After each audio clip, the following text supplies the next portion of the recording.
Go. Sit, baby. Come on, man. Got the hand in. Hands in means all for one, one for all. Man, this is it. Let's go out and give our best. What time is it? Game time!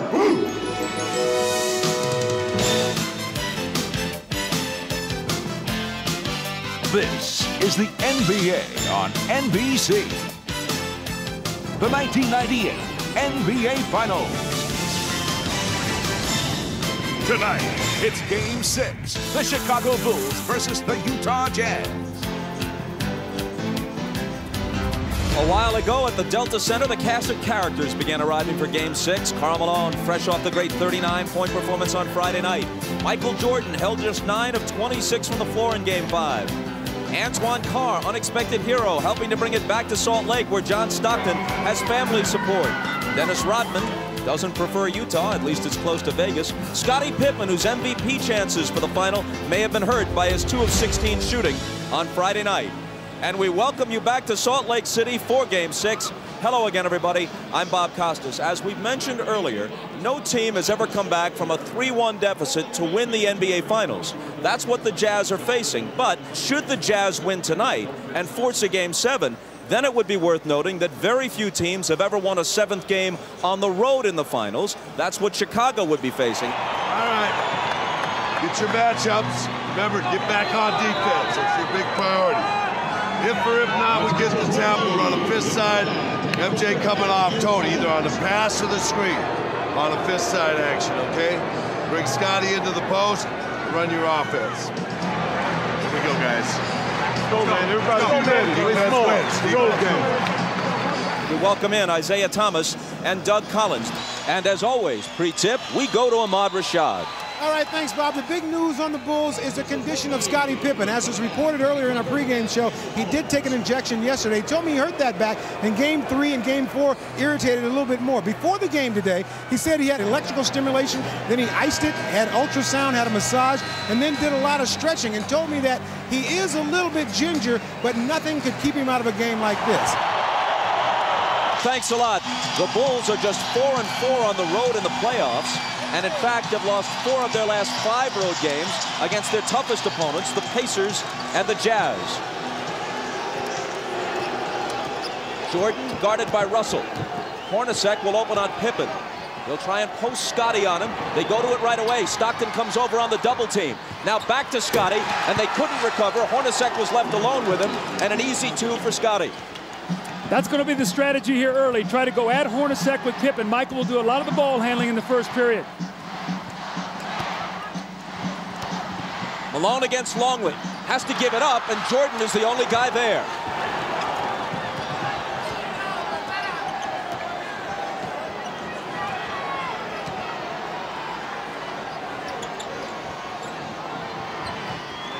Longley, who has contributed little offensively and has been abused defensively by Malone. It's Jordan missing his first shot, and Russell takes the rebound. It looks like Scottie Pippen is laboring as he moves up and down the court. Ahmad told you he's suffering from a bad back. Malone hits his first. 17 of 27 in Game 5. As the whole Utah team shot better than 50%. Hooked away. Malone chases it to the side. It'll belong to Chicago. Bob, I think Scottie Pippen pulled his back out on that dunk shot on his first play when he reached up for the rim and he pulled it down. I think he stretched up and he grimaced as he came down and he could barely run. Harper guarded by Stockton. Pippen against Hornacek. Draws the double. Harper's the guy they'd like to leave alone. Kukoc isn't. But this time he misfires. Hornacek lost it to Longley. Now Pippen has it. All alone, Kukoc. The one thing you don't want to do if you're Utah is get into a quick turnover battle here and give them easy points, especially Kukoc. Remember, he loves to get off early in quarters, and then he's a load the rest of the game.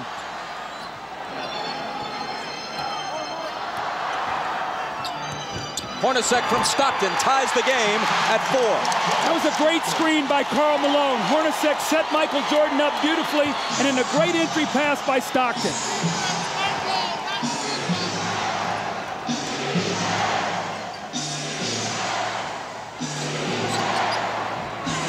Kukoc.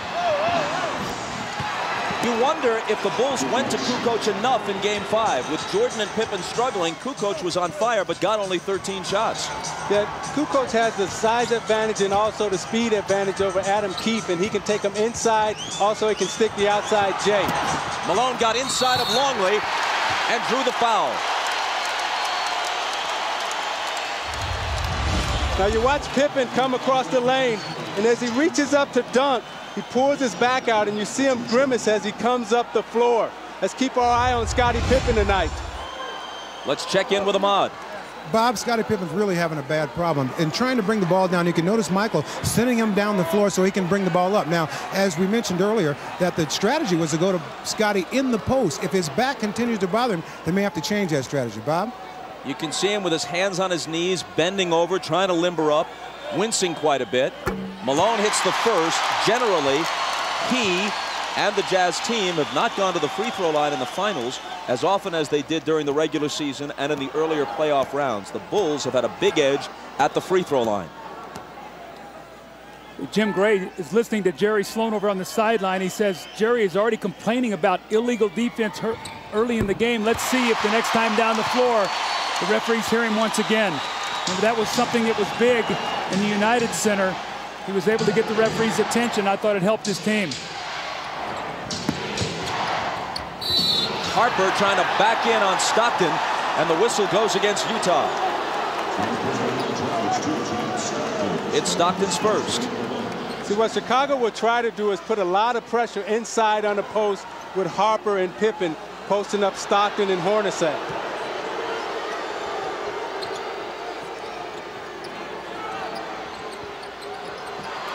Harper really battling with Stockton.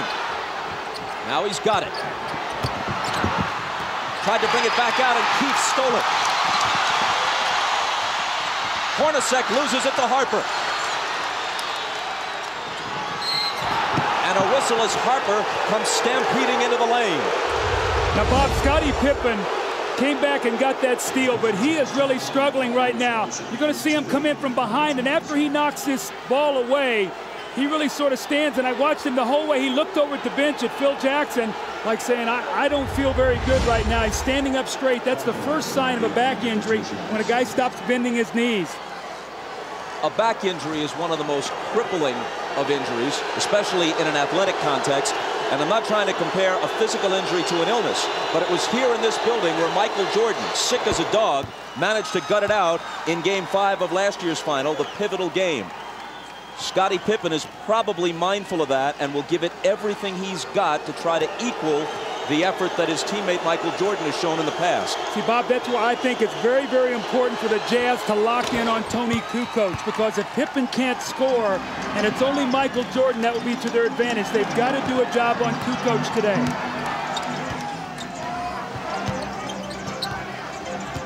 Stockton drives on Harper, ties the game. Stockton didn't take a single shot in the fourth quarter of Game 5. His assist totals have generally been high. His shooting percentage is high, but they'd like to see him get a few more shots up toward the rim. 3-second violation against Chicago. So you watch Stockton's aggressiveness. They've given him the baseline this whole series. This time he's able to take Harper to the baseline, get a little space, and finish on the right side of the basket. Hornacek, Jordan up on him. Malone puts it on the floor and is fouled. It was before the shot. It's Longley's second. Well, this was the strategy of Karl Malone. He said, I'm going to put the pressure on the Bulls defense, not many jump shots, and he has done that. 2 quick fouls on Longley. Hornacek is free, but can't hit.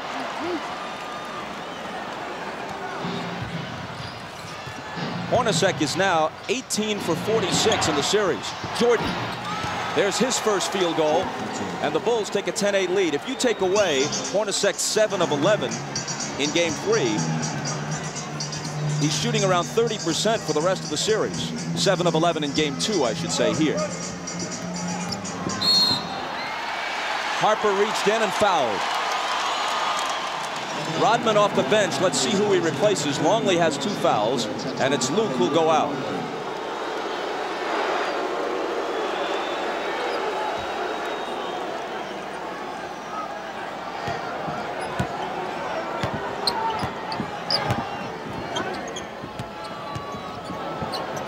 Russell for 3. Utah has not been hitting the threes in this series. Now 11 for 51, around 20%. They shot 37% as a team from beyond the arc for the season. Pippen with the hook.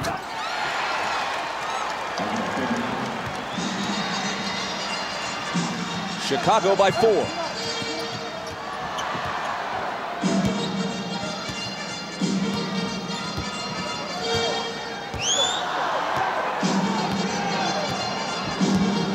Malone screening for Stockton. His 3 isn't there. Pippen claims the rebound.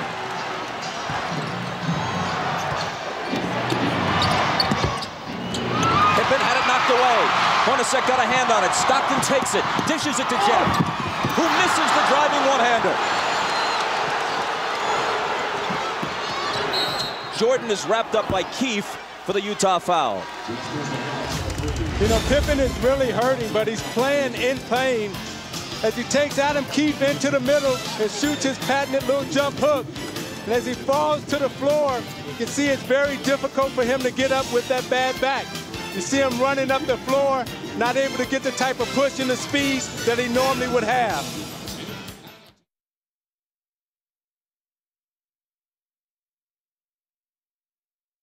Timeout. I just spoke with Chip Schaefer, the trainer for the Chicago Bulls. He said that Scottie Pippen is not sore. He is just sore. And he's having a problem really with his mobility, not able to bend over and grab the ball. But hopefully as he plays further and gets more warmed up, it'll improve. That's what they're hoping. Bob? Ahmad, thanks. With Scottie struggling, I think you're going to see the Jazz start picking up a little bit further down the floor. He's usually their primary ball handler. They'll try to pressure Michael and Harper up the floor, make it tougher for them to get into their offense. Here is Pippen, out to Harper, open 3, missed it. Malone battling Rodman, and it's tipped to Stockton. Utah on the run, but Stockton circles back outside to set it up. It was kicked. Utah keeps it, fresh 24. You watch Malone and Rodman battling under the boards. Malone's going all out as he runs the floor. They both kick each other a little bit. The referees may clean that up. Russell couldn't finish. Kukoc rebounds. That's 2 layups now that the Jazz have missed here early in this first quarter. Hornacek and now Russell. See, with Pippen hurting, I think Harper's going to have to step up big and supply the scoring load. Jordan for 3. Got it. Jordan with 5. And Chicago with a 7-point lead.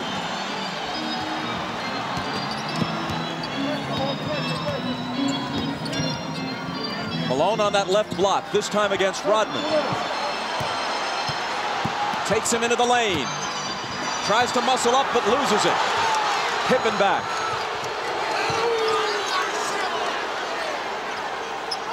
It was tied at 8. Now Chicago's on a 7-0 run.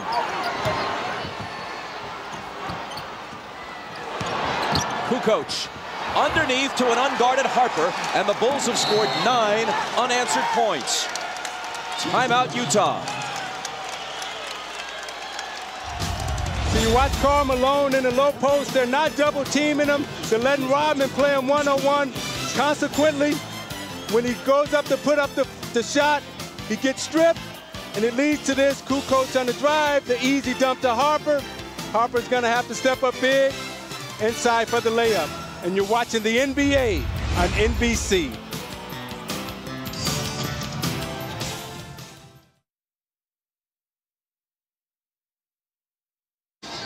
The Bulls lead by 9, but here's the bad news for them. Moments ago, Scottie Pippen, accompanied by trainer Chip Schaefer, leaves the bench and heads for the locker room. With more, here's Ahmad. All right, Bob, I just spoke with Chip, and he told me that Scottie asked out of the game, and he wants to go back in the locker room and try to stretch his back out and try to get it more loose before he tries to come back in. I'll keep an eye on it, and I'll keep you posted. Let's go down to Jim Gray. All right, thanks, Ahmad. Well, during that timeout, Jerry Sloan was about as loud and angry as he has been at his team this entire series. He said, guys, you are standing around. You're not fighting for any position defensively. You're letting the Bulls go wherever they want to go. Quit running around screens. Start running through them. Take a hard foul. Get some fight in you. Bob? Jim thanks. He goes to his bench. Isley is in, and so too is Antoine Carr. Carr tries to make a move on Kukoc, and there's a foul on Kukoc, his first. Now, Bob, the reason Carr's in the game is because Utah was playing 4-on-5 offensively. With Adam Keefe in the game, Scottie Pippen wasn't going to guard him. Now you've got Kukoc who's going to have to play Antoine Carr, so now it's a 5-on-5 matchup. They've got to take advantage of this with Isley in now for Stockton. Harper right now is on Malone. An illegal defense is called against Chicago. Doug, I think they should have started Antoine Carr. That center position is a revolving door for them with Ostertag and Foster, and it was important for them to get off to a good start. Now they've buried themselves and find themselves in a big hole. Ostertag and Foster have given them nothing in this series. Good pass from Malone inside to Hornacek, who converts it. That's why their lack of scoring at center is why they were interested in Ronnie Cycli and tried to get him from Orlando in a trade that eventually was voided.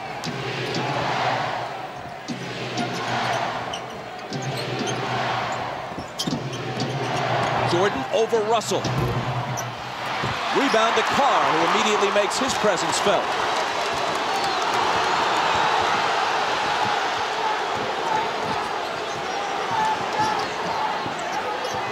Michael Jordan's illegal now, so the Bulls are all running around. And it's their second illegal defense, which will result in a technical foul shot being taken. And Jerry Sloan just got a technical. Phil Johnson comes over and settles him down a little bit. Jerry's got to maintain his composure right now. He just got the illegal defensive call for a technical, and then he follows it up with a technical of his own. It's Jordan to shoot it first.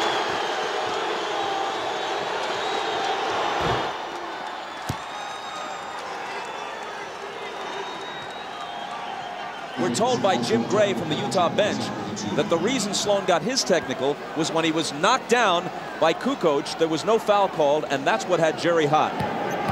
Remember, that's the same thing that he did against Longley to bait him into his 5th foul in here in game 2. So I don't think the referees went for that today. I think that was a good no call. Hornacek, an 89% free throw shooter, swishes it at the other end.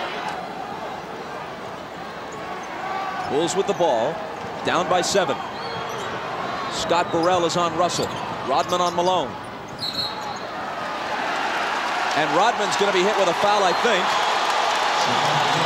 It is on Dennis, his first.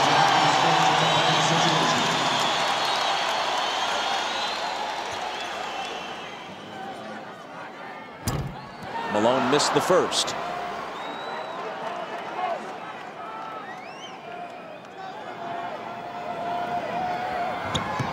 But not the second.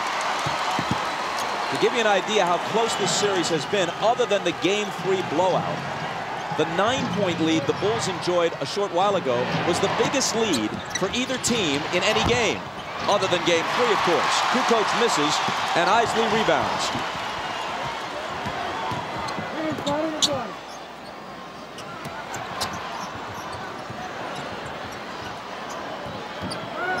Carr against Kukoc. Jumper over him is good. So they've got to go to that matchup. There's no way Tony Kukoc can play him. He's too powerful down there. And Chicago wants to talk it over. Their 9-point lead has been cut to 4 with 2:58 to play in the first. Antoine Carr is a much-needed force here. They've got to have 5 guys on the floor that can shoot the basketball to keep Chicago honest on defense. Antoine Carr with the little bang, he gets the space and makes the open jump shot. You're watching the NBA on NBC.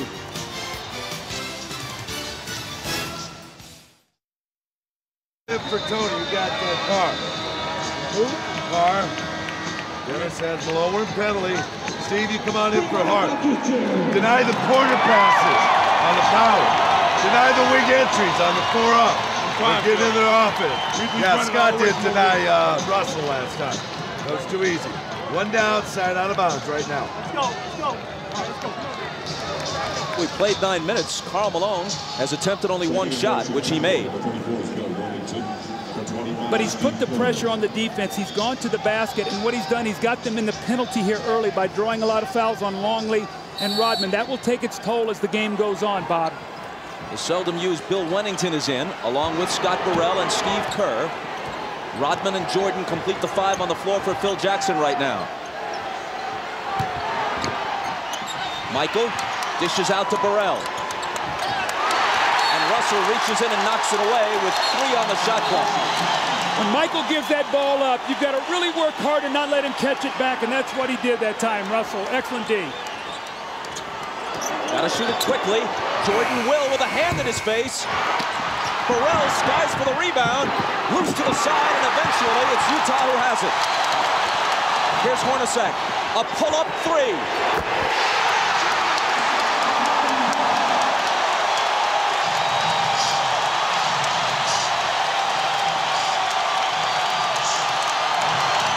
It's hard to imagine Utah winning the next 2 games and taking the title unless Hornacek hits shots like that, which outside of game 2 in this series, he hasn't been doing.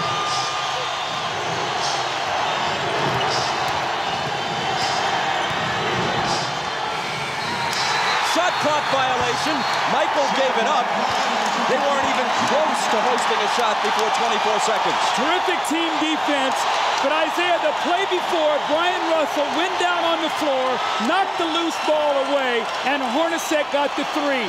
Those are the hustle plays that this crowd creates from this team, and they're going to need all of those today.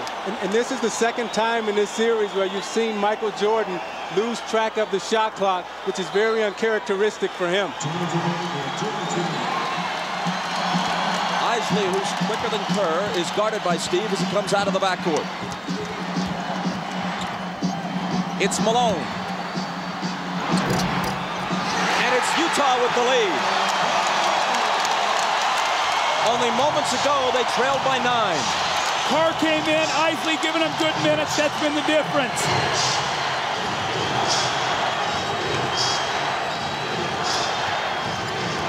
Jordan. Rodman on the offensive glass. Wennington, a good look.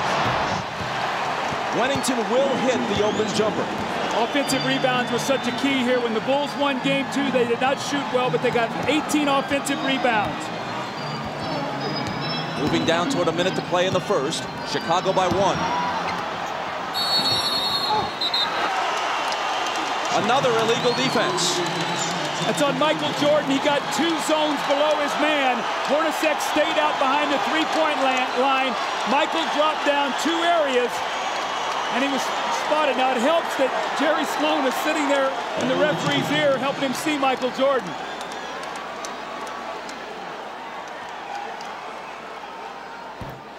Hornacek hits the technical.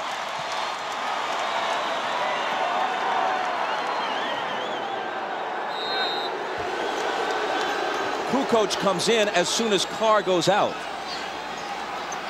Kukoc having trouble covering Carr defensively earlier in the game. Isley bounces to Malone, tough shot, but he cans it.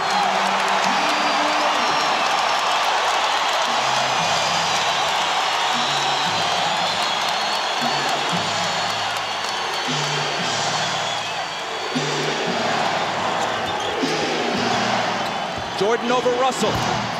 Tied at 22 with half a minute to play in the period.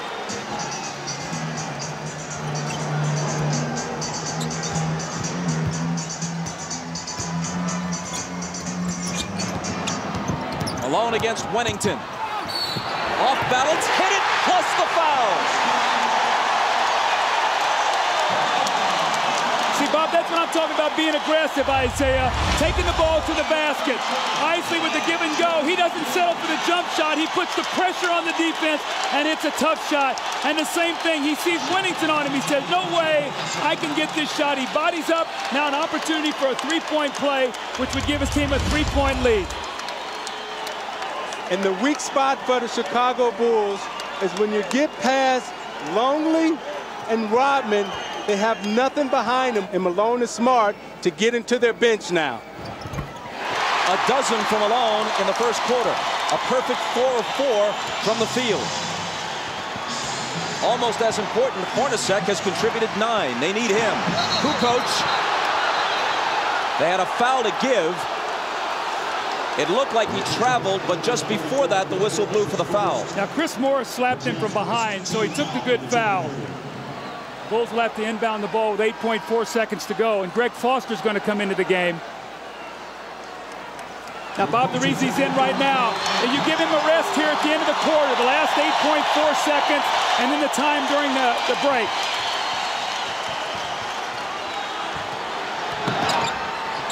Jordan, double teamed, forces up the quarter's final shot and misses it. A better start for Carl than for Michael. Once down by 9, Utah leads after 1 by 3. And you're watching the NBA on NBC.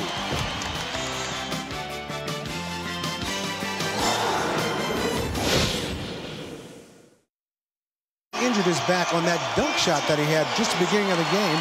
He has been in the locker room for the past 5 or 6 minutes trying to stretch that back out. He has both doctors in there. They're just trying to see what they can do to get him ready to play. And if anything else happens, I will be here to report it to you. Bob? Ahmad, thanks a lot. Guys, as we begin the second quarter with Utah up by 3, something significant. They were able to make a run and turn this game around a bit with Howard Isley on the floor rather than John Stockton. And Isley did not play well for them in Chicago, so much so that Jerry Sloan barely used him with the game in doubt on Friday night. Well, they went on a 17-5 run with Stockton sitting down, but also a key, they brought Antoine Carr in for Keefe. So they got another offensive player in there, Bob. That was real critical for them. As Jim Gray reported before the game, Isley has been suffering from vertigo. Apparently not dizzied by the heights of Game 6 tonight. Shandon Anderson with a nice move. Every time Anderson comes in, they immediately go into post against either Burrell or Buechler. Jordan opens the second quarter on the bench, which is usually the way Phil Jackson plays it. Whistle away from the ball from Hugh Hollins. Again, Isaiah, Shandon Anderson in the post, and he just backs Scott Burrell down. Nobody helps him out. And that's a big weapon for them coming off the bench. And Doug, the danger is when you don't finish your job at home, Scottie Pippen comes on the road, he gets hurt. I remember when we were in the finals playing against the Los Angeles Lakers, and I got injured in the Game 6, sprained my ankle, turned the whole series around, and that's what may happen here. Anderson picked up the foul a moment ago, and then it's Foster following him. 2 quick Utah personals here in the first minute of the second quarter. Knocked away from Wennington, ball loose, chased down by Foster. But then he loses it. An unforced error, to use tennis terminology. There were 2 white shirts there. See, Bob, the difference right now is when you're resting Michael Jordan. With Pippen hurt, he's not out there with the anchor that second team. Now you've got a team out there who's going to run the show. Who's going to be the guy to make sure that they run their offense and get the shots that they want. So this really hurts with Scottie Pippen being out of the lineup right now because you have to rest Michael Jordan at some point. Kukoc is the only starter for either team on the floor right now.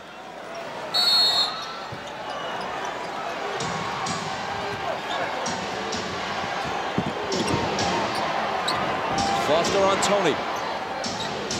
Wennington travels. Playing out of character. Bill Wennington is a catch-and-shoot player. He's not a guy, Isaiah, that puts the ball on the floor. Rodman to the scorer's table. He'll have to wait till the next whistle.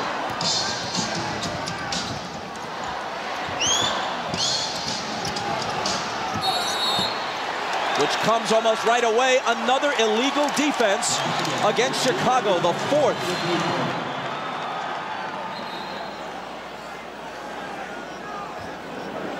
So Isley is selected to shoot the tee. After the first illegal defense, every subsequent one against you results in a technical foul shot.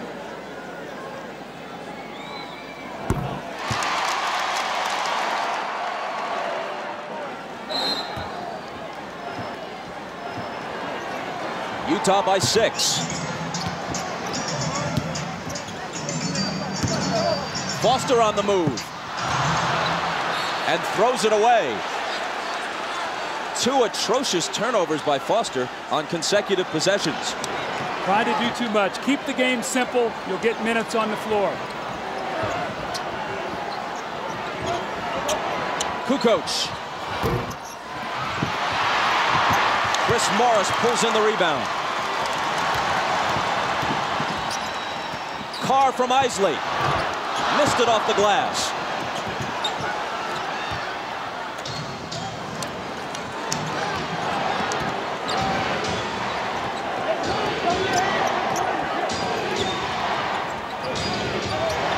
Rodman, good pass to Kukoc. Great back cut by Kukoc. He set him up, then back cut, faked him off the screen. Great pass by Rodman. Great look by Kukoc. See, Isaiah, though, Foster's got to push him over the top. That's what they did in the game 5, and Tony got 7 points to start the game.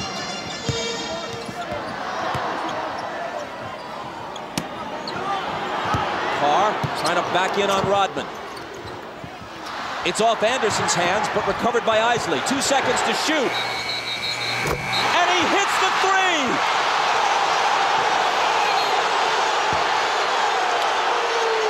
Are they calling the shot clock violation? Let's see. Dick Pavetta says yes. And they wave it off, though it appeared to me as if he had beaten it.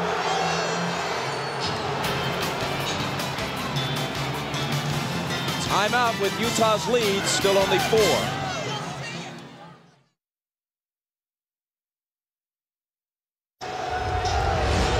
Well, that's a big break for the Chicago Bulls. That should have counted. That's a big turnaround, and the Bulls get a big break there. Instead of up 7 Utah, now it's only a 4-point game. Jim Gray tells us that on the Utah bench, Jerry Sloan said, that's horrible, but I can't get thrown out of the game. He already has 1 technical and can't risk another. You have a further report on Scottie Pippen. Here's Ahmad. All right, Bob, I just found out that they're working on Scottie Pippen in the back, and I've been told that Scottie says he's telling the medical staff that he is not able to play. So that could be the end of it for Scottie tonight. Bob? Judd Bushler, who may get more minutes as a result, hits the shot from the side. Michael Jordan is also back in after resting about 2.5 minutes at the outset of the second quarter. Now, if you remember, Bushler came in and gave Chicago big minutes in that Indiana series. He's going to need to do that again here tonight with no Pippen. Malone around Rodman to the hoop and missed it. Out of bounds, off Utah. See, Luke Longley was just big there around the basket, and he forced Malone into a miss. Carl tried to get contact to get the foul, and it caused him to miss the layup, but Longley stood strong that time. Utah does not have a single offensive rebound in this game. In Game 5, they had better success on the offensive glass than at any other time in the series. Contact between Anderson and Kerr. Offensive foul on Chicago. See, teams really complain a lot about this because this is a pet play by Chicago. They make this little inside reverse pivot. Watch Kerr as the man goes by, and he bumps him off on the turn. That's a good call. I know in coaching against Chicago, I used to always warn the officials on that play because if you're going to let him turn, it's a very difficult play to guard, Zeke. It's like the 49ers linemen used to do with that whiplash play where they kick their feet out and throw the defenders off balance. Now it's Bushler who's nailed with a personal. Isley has just gone out. Stockton back in at point guard. Ryan Russell has also returned to Utah's lineup. That's Russell with the ball.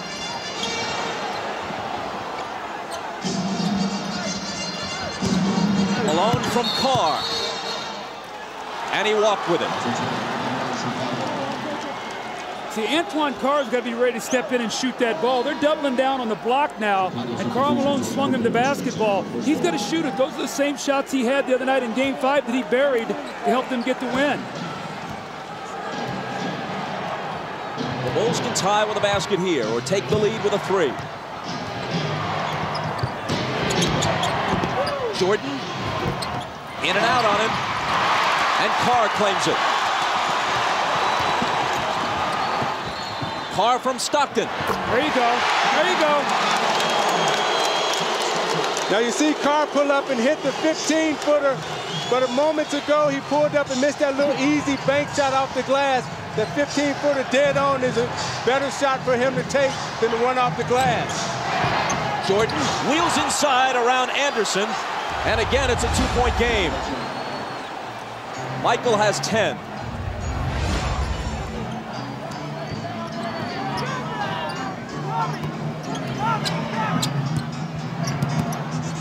Malone in traffic, got his own and put it back in.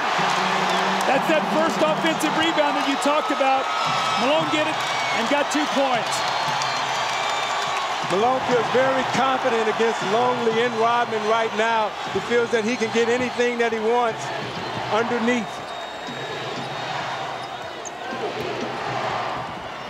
Jordan, daylight for 3.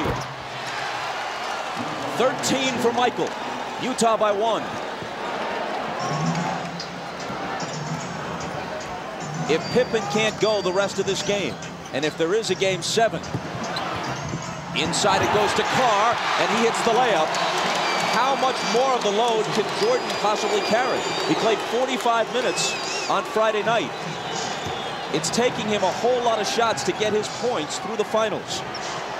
But if he doesn't step up, other than Kukoc, who else can?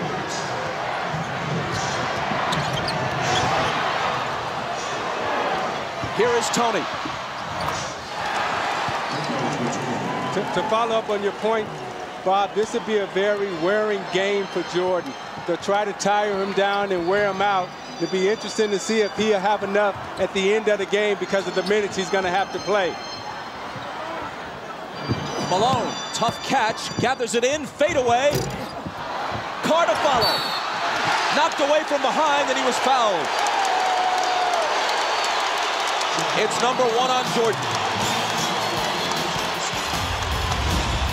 John Stockton with a beautiful pass in rhythm to Antoine Carr, and the pull-up jump shot on the secondary break. And then Karl Malone working once again in the post.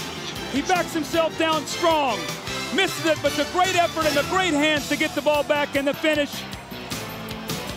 And in a give and go, the back door, the weak side help. Anderson finds Antoine Carr underneath, and the little finger roll, and Utah leads by 1.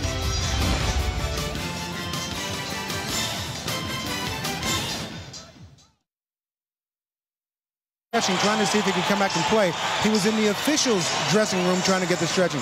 He has now moved from that locker room to his own locker room, but the word is that he's still unable to play. Bob? Ahmad, thanks a lot. What was the most important regular season game of the year? Undoubtedly the one at midseason here at the Delta Center, where Utah trailed the Bulls by 24 points early, 41-17, and rallied to win. Changed the outcome of that one game.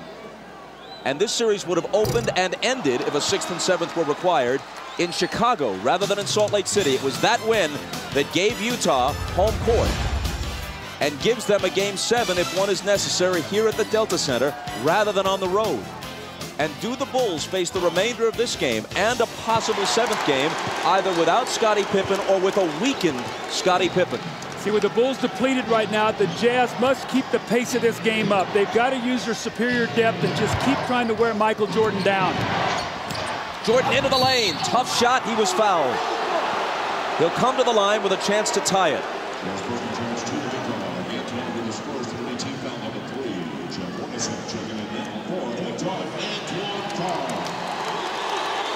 So they really made the switch in game 5. They started Russell on him, did a good job, and then they came in with Anderson. They put Hornacek on Pippen, and that really had an effect because Michael had to work a little bit harder in the post against Russell. Antoine Carr going out. This is the 103rd game of the season for the Bulls and for Michael Jordan. Jordan hasn't missed a single game since he returned from baseball. He has also played more minutes than at any time since the '92 season when he was a much younger man. And now with Pippen ailing, he'll be asked to do even more if that's possible.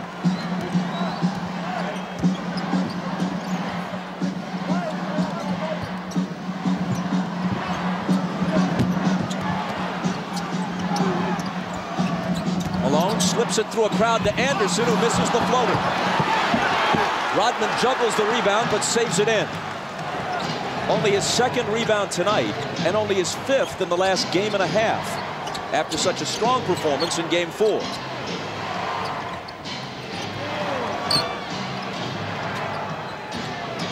Michael springs free and takes the lob from Kukoc. Great roll off for Russell. Faked up and spent off him. Kukoc put it right there for the easy lay-in for Jordan. I'm noticing, Doug, every time Malone gets it on the low post now, They're coming to double team, trying to keep Rodman out of foul trouble. Hornacek returns it to Malone.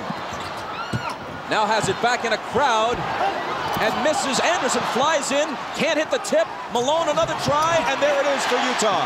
You see, Rodman didn't even try to contest that shot underneath. Don't want to get in foul trouble, so Malone's going to have his way down there. Just have to be careful and take his time and not draw offensive foul. Riding the seesaw, now it's Utah's turn to lead. Stockton knocked it away, Chicago ball.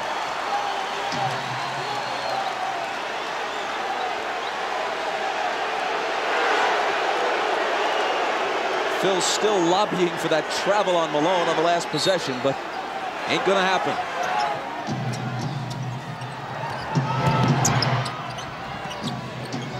Michael, head fake, he traveled.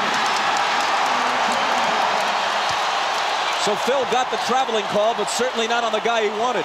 And Steve Kerr just said to Pavetta, hey, call it on Malone down at the other end. I talked to Rodman after the last game, and he felt that Malone traveled a lot. That's why he was able to get away from him. Malone in the lane. Up and under against Rodman. He's getting such deep position right now in Rodman. The Utah Jazz are executing their offense to perfection. 18 for the mailman. Jordan for three.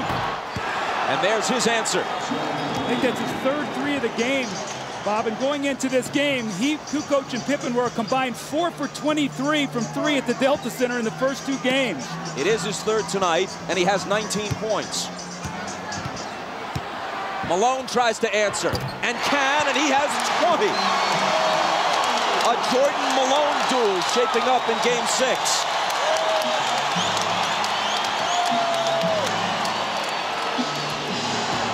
Kukoc on the run. He's in double figures now with 10. Isaiah, how much is it going to take him to figure out that he's a left-handed player? And you can't let him come with a strong hand. You got to send him back to help. He's such a good dribbler, and he gives you that hitch move, and it draws you out of position, and he gets you every time with it. Kukoc on Russell.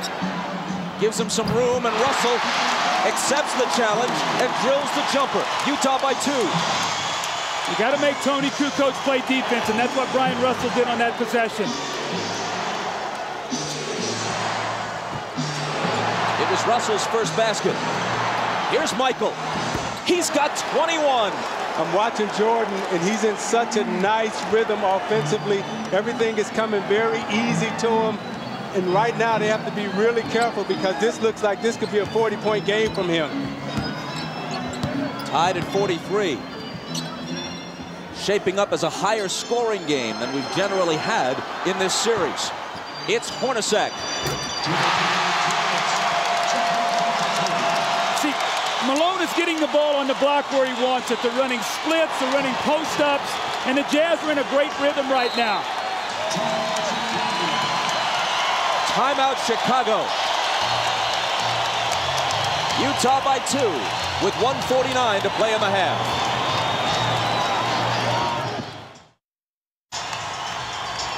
Let's watch the Michael Jordan possession that he scored on. Brian Russell, as he cuts, is going to give him a shot. Michael doesn't like it. Michael delivers a blow right there.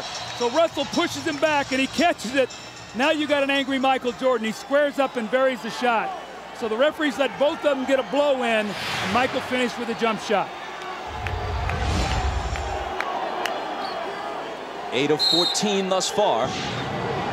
Down by 2, the Bulls put it in play. Jordan's the guy they want, even more so than usual, and that's why. 15 of his 23 have come in this quarter.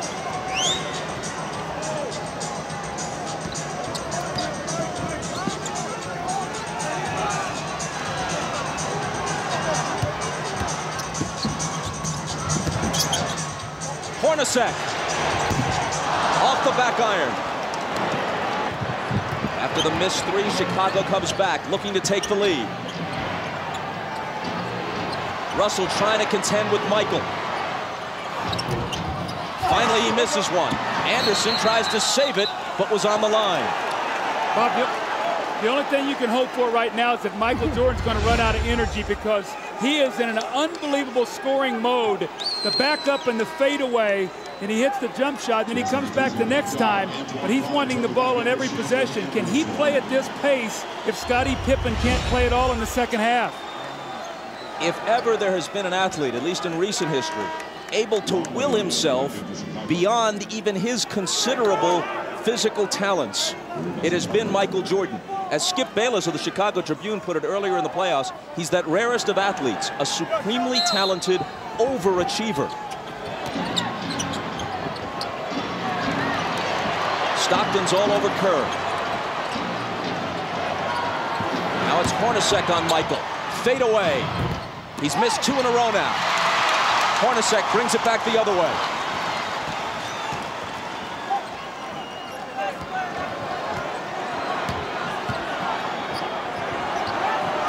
Stockton from Malone. Beautiful slip on that play. Stockton went across like he was going to set the screen on Longley. Michael relaxed just a moment. He slipped it. The give and go, Isaiah. That was a beautiful play. And Doug, now that Malone has really taken advantage of Chicago inside, now the perimeter will free up. Now they have to pay attention to Malone. Now Stockton and Hornacek will be able to step up and play and get involved. They were just putting a couple of seconds back onto the clock.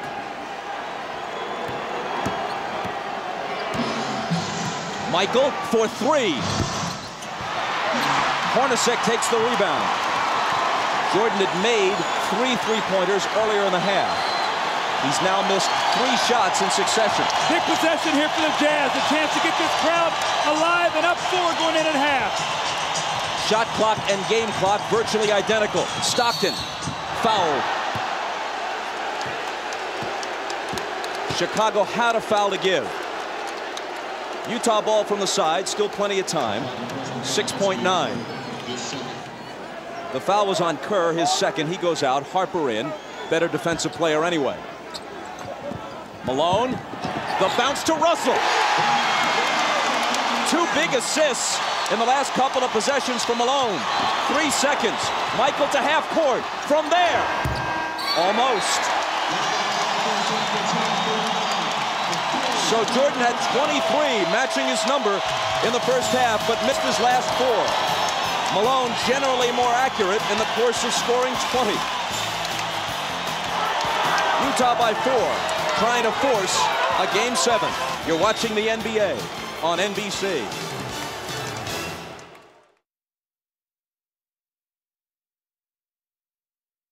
Ahmad Rashad back at the Delta Center where the Jazz lead the Bulls by 4. Now the big story here in the first half has been the condition of Scottie Pippen's back. He has really been hurting. But during the halftime, the massage therapist gave him ice, massage. His back was having spasms. She got the spasms to stop, and Scottie Pippen is back out here on the floor. Whether or not he'll be able to play and play effectively, we'll find out.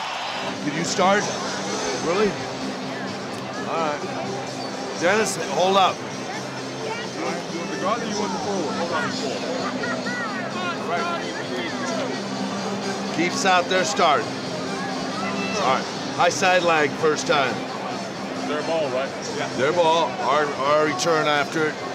Get after him now defensively. They're shooting 60%, fellas. Come on, baby. Malone's 8 for 11. Too many layups. Too many layups. Make him miss a shot. Over the cutter. Well, they thought that Scottie Pippen was going to be out of the game, so Jerry Sloan told his guys they were going to focus a lot more attention on Michael Jordan. All of that, of course, could change now. Very unhappy with the way they defended the screens. He wants them to get over the screens instead of running through them. Happy with everything offensively. Bob? All right, Jim, and here we go. Utah in possession as we start the third quarter. Malone right to work.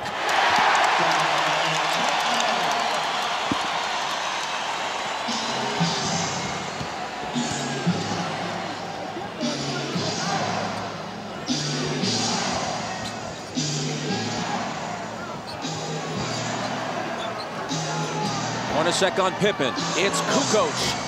The 3 spins out. Hornacek with rebound position. Utah in front by 6.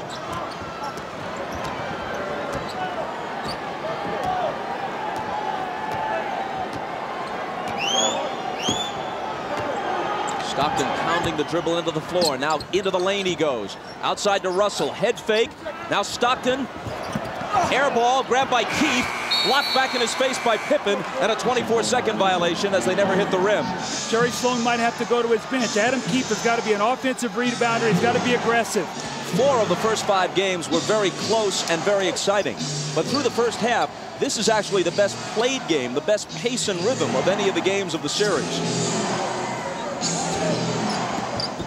Longley out to Scotty with 5 seconds to shoot.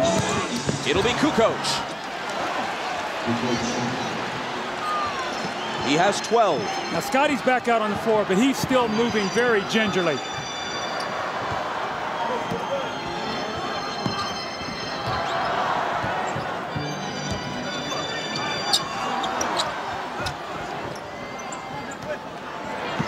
Malone inside and a whistle before the shot, and a Chicago foul. Now you watch Scottie Pippen. He's laboring to get up and down the court. That back is still bothering him. Let's see how he goes. The foul was Longley's 3rd. Stockton stumbles.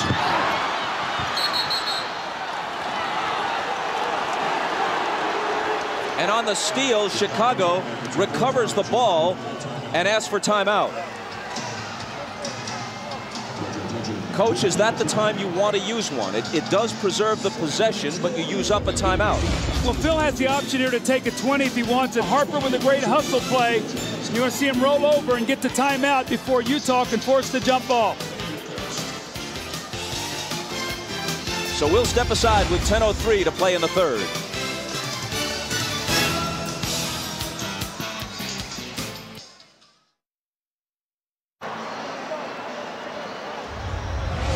Well, the last 2 MVPs have been Michael Jordan and Karl Malone, so you see them working their magic. Michael feels the pressure, reverses for the lob. The fading jump shot, been terrific. And Karl Malone with the great hands in the second shot, then the deep post position on Rodman in the layup, and he too with the fading jump shot. So both of these guys have been terrific for their individual teams today. It's been the best played game offensively we've had in the series. Chicago ball down by 4. Pippen's jumper over Hornacek won't go. Malone waits for the traffic to clear, then hands to Stockton.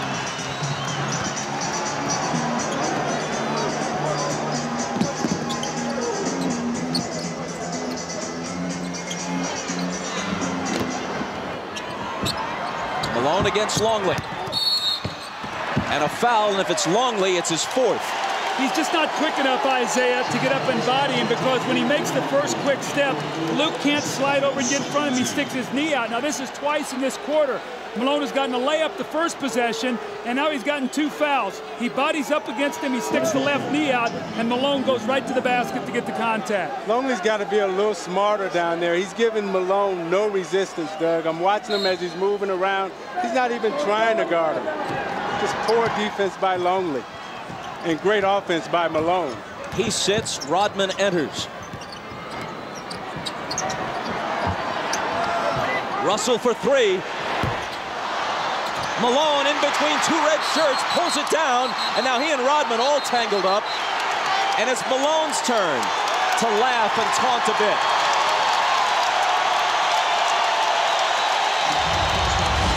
It's a great hustle play by Karl Malone. You're going to see him.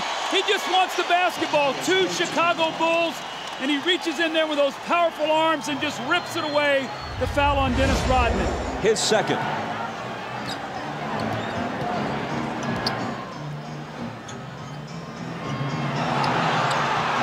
Hornacek into the lane. Knocked away from him, but another Chicago foul. It's the Bulls' 4th foul, barely more than 3 minutes into the period. Utah doesn't have one yet. See, it's so important for Karl Malone to attack the defense, Isaiah, so even though he doesn't shoot free throws, he gets them in foul trouble. Now 4 team fouls. So from here on in, the next foul that the Bulls commit, Utah will shoot free throws. That could be very vital for them scoring here in this 3rd period. Doug, I love the way Karl Malone is playing right now. I mean, he's doing everything for the Utah Jazz.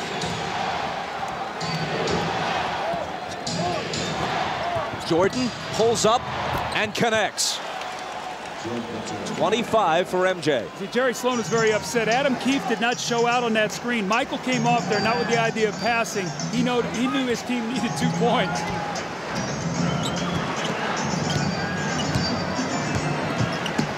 Malone from 20. Keefe got a hand on it and then pokes it away from Jordan and out of bounds.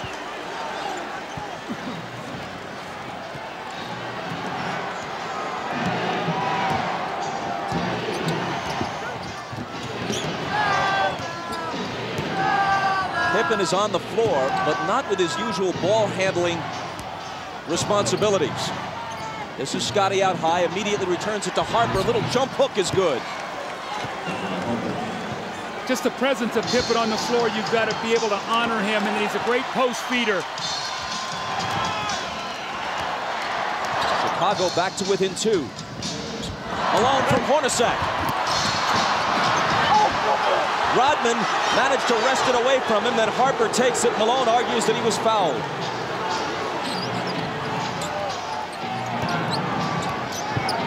It's Kukoc dealing it out to Rodman. Harper trying to tie the game, but hold on, says Danny Crawford. Foul on Stockton is second. Now Malone got great post position here. He's got to finish this play. He leaves it short on the rim, and then the second effort, he thought he got fouled on the wrist there, and he did get fouled, so he should be upset on that play.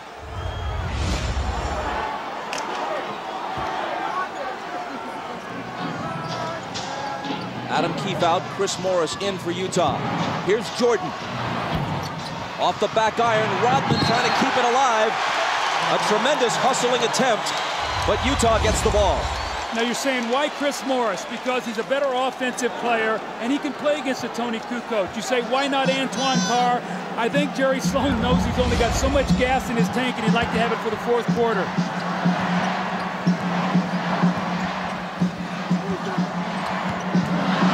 Go through his hands, and Rodman takes it. I don't know, Doug. If I'm Jerry Sloan, I put Antoine Carr in the game. I don't mess around. I don't mess around with Chris Morris.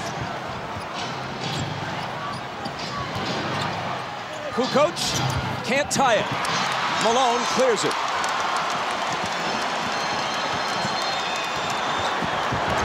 Stockton into the lane, tried the up and under on Harper, but it wouldn't go.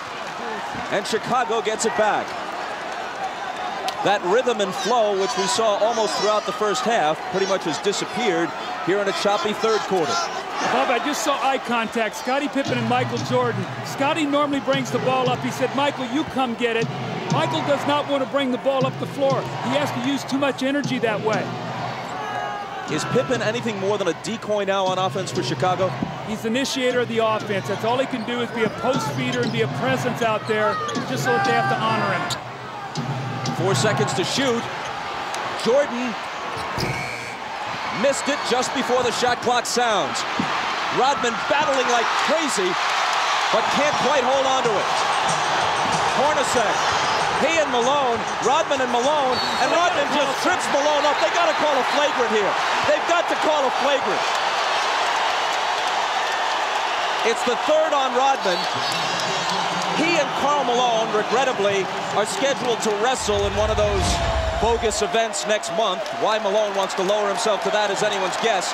And Rodman apparently wants to start the wrestling now. I tell you what, I love what I'm seeing, the battle between these 2 guys.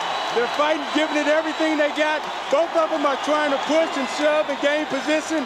Karl Malone gives him a little knock. But at the end of the play, what I like the most is Malone and Rodman both gave each other a pat on the butt and said, hey, that's the way we play. That's the way we like to play. Was a flagrant called for there? What do you think? I don't think that's a flagrant foul. I think that's just good, hard-nosed basketball.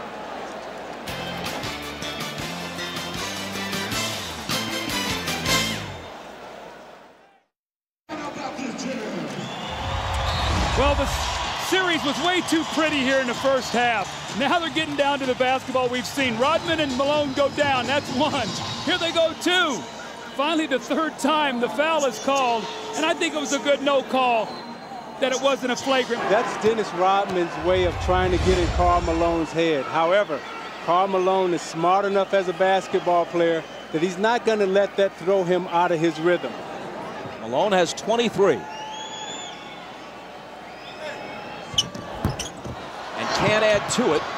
Kukoc takes it down. Chicago trails by 3 as we move inside 6 minutes to play in the third.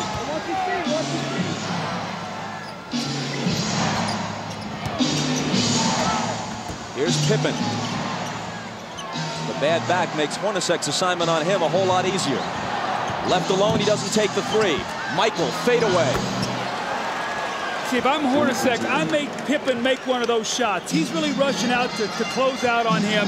He's got to show me he can shoot that ball before I'm too concerned with him. I got to be more worried about Michael Jordan.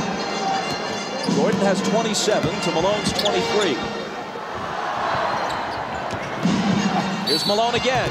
He was fouled. The basket would have counted, but it wouldn't stay down. It's on Pippen his first. Now you watch Michael Jordan on the repost, takes a quick bounce, the reverse spin, fakes Russell out and shoots a nice fadeaway tape. Malone is averaging 23.8 for the series coming into this game. That's exactly what he averaged in the 6-game loss last year to Chicago. But that average will go up a bit after today. Makes them both.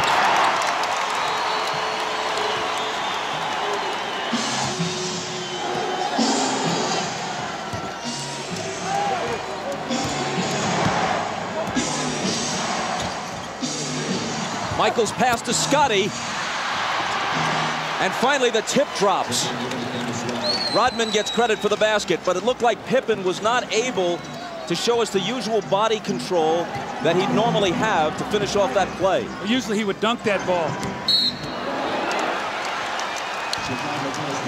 Harper on the foul this time. See, Isaiah, normally Scotty catches this ball in the back door and jumps up and power dunks this. You could see he could barely get off the floor, but Rodman with a great tip. And when you have a back injury, Doug, it's hard for you to squat and use your legs to get the lift. So therefore, you're jumping from a standstill and straight up position. Tonight on Dateline Sunday, a tornado rips through the Midwest. And the program also has survivor stories from Mount Rainier. That's Dateline tonight after the game. It's at 10 o'clock for those of you on the West Coast. Harper grabs the rebound as Stockton makes 1 of 2. Utah by 2.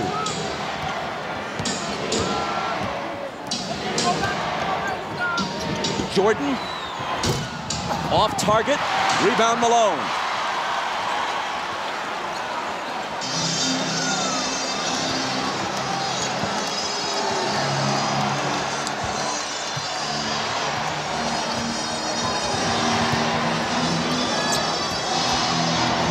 Hornacek driving on Jordan, knocked away from him, still Utah ball.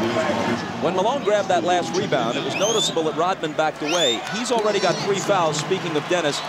And with Longley on the bench with 4 fouls, Rodman's got to be very careful. Knocked out, 3 on the shot clock. Howard Isley back on the floor now. Stockton getting a breather with 4:15 to play in the third. Pippen got a hand on it.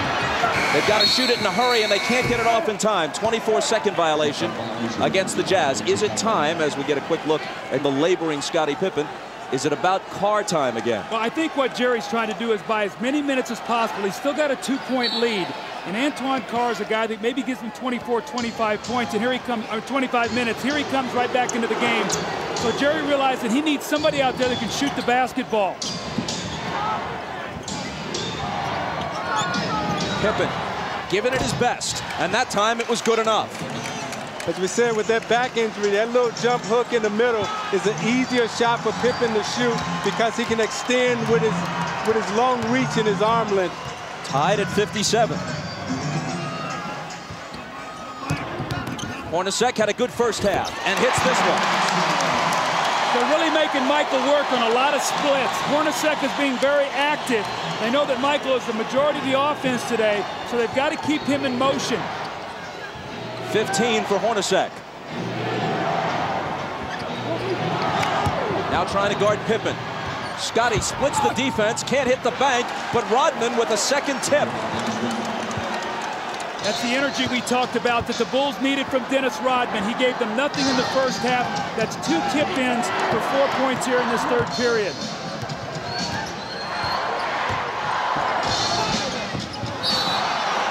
A whistle from Danny Crawford, a Chicago foul.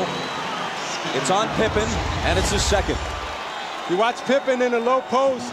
They come to double team with Russell, and as he goes up for the shot, that leaves Rodman's clear for a clear tap in on the offensive glass. Now you watch Pippen trying to get up and down the court. He's really laboring and really working hard. Scotty has come out. Kukoc, Burrell, and Kerr all in. There's Pippen heading back to the locker room again to try to stretch out that ailing back. Russell missed the first, but connects on the second. Utah by 1. Well, the only thing that's saving Utah in this quarter to keep them in the lead is the free throw line. Those early fouls have hurt Chicago, and Utah's taking advantage of it. Kukoc knocked away, and there's a Utah foul. It's just their second of the period. Doug, I've watched Jordan the last 4 plays, and he's picking his spots to get some rest out on the court. He's not playing Hornacek as tough because I think he knows that at the end of the game, he's going to have a lot of energy.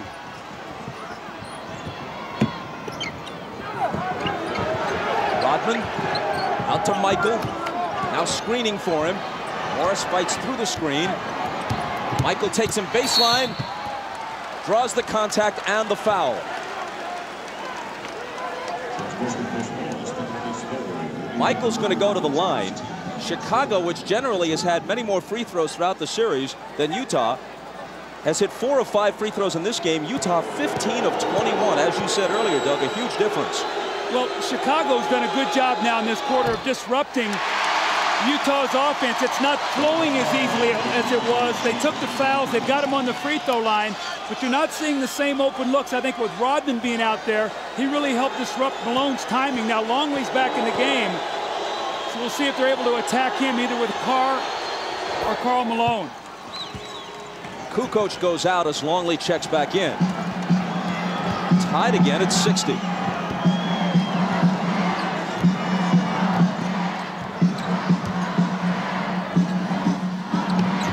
Malone left block where he likes it best against Rodman. When the double comes, he dishes it out to Carr.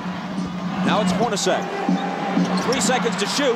Now they're going to have to force it. Hornacek off the back rim. Carr on the board. But there's a loose ball foul on Antoine Carr. It's his second. You see how the Utah is using so much of the shot clock now? That's not what they did in the first half, Bob. They got their shots up earlier in the clock. Now the Bulls have them working against that shot clock. They're not getting good looks. And they're going to have to speed up the tempo of their offense now.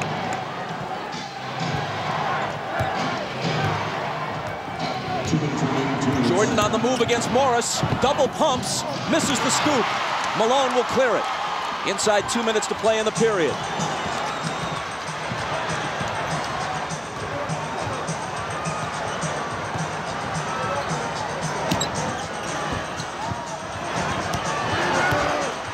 Antoine Carr missed it. I think the one guy that needs to get involved for Chicago right now is Luke Longley. He hasn't taken a shot the whole game. He's got to put some pressure on Malone in that low post. Here's Burrell. He's off target. Back comes Utah looking for the lead. It's Chris Morris.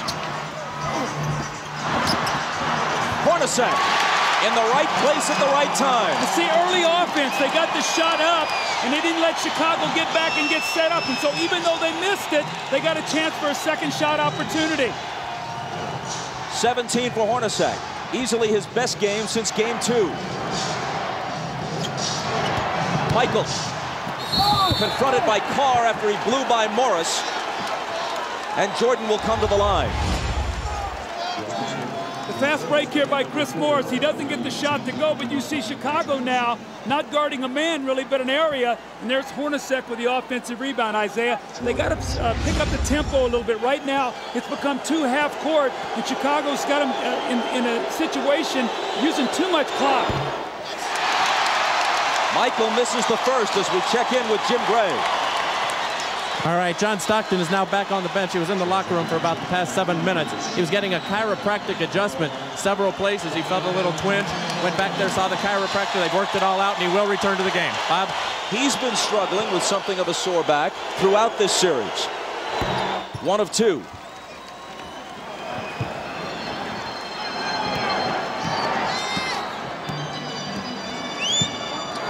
Utah by 1 and with the ball. Isley hands it to Carr.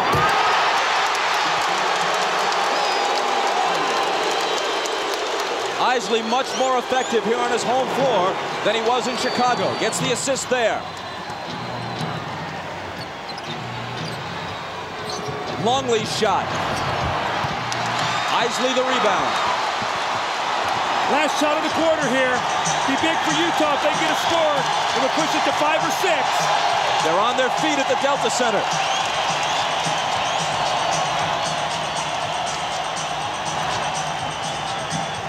Kerr on Isley. Around Keith's screen. Now he gets it back. And hits just before the buzzer.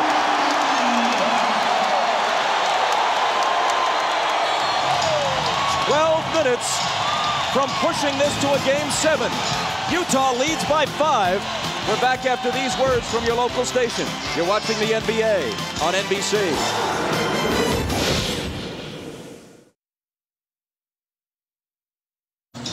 Howard Isley, after a miserable Game 5 with no points and 5 turnovers, today has been big. He's helped rest Stockton. You see the kick down to Antoine Carr and the dunk. And in the last possession of the quarter, makes a pass that Adam Keefe makes a terrific catch on behind him and finishes. Today, Isley has 1 point and 3 assists, no turnovers. He's given him good numbers off the bench.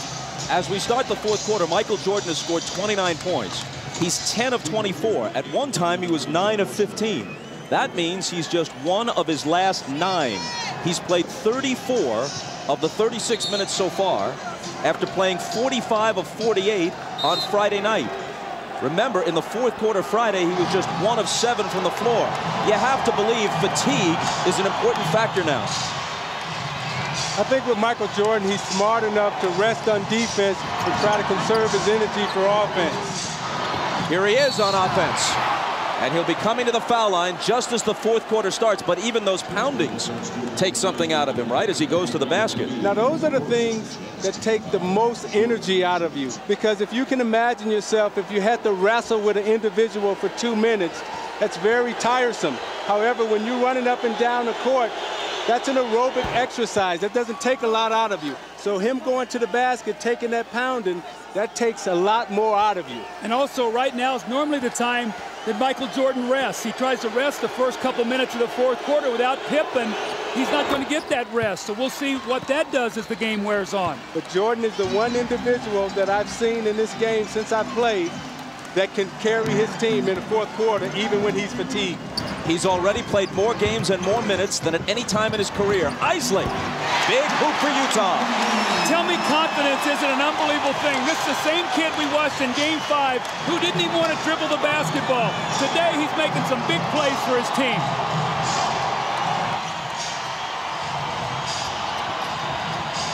Jordan against Anderson. He's still Michael Jordan.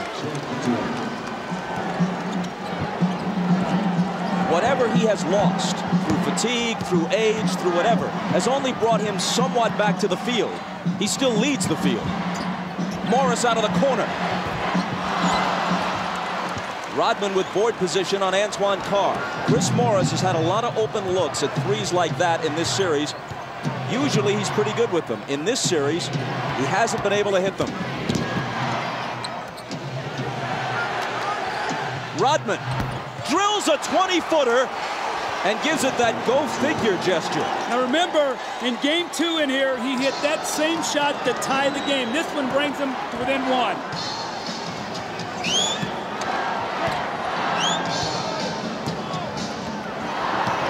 Isley returns it to Keefe on the screen roll, and he blows the dunk. He argues that he was fouled, but he should have finished it anyway. Now Keith heads for the bench, and Malone comes back.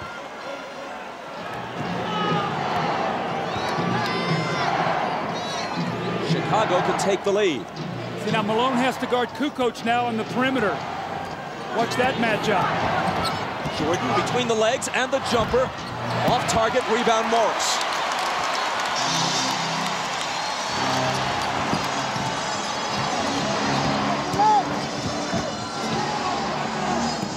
Malone hands it back to Morris, who converts on the reverse.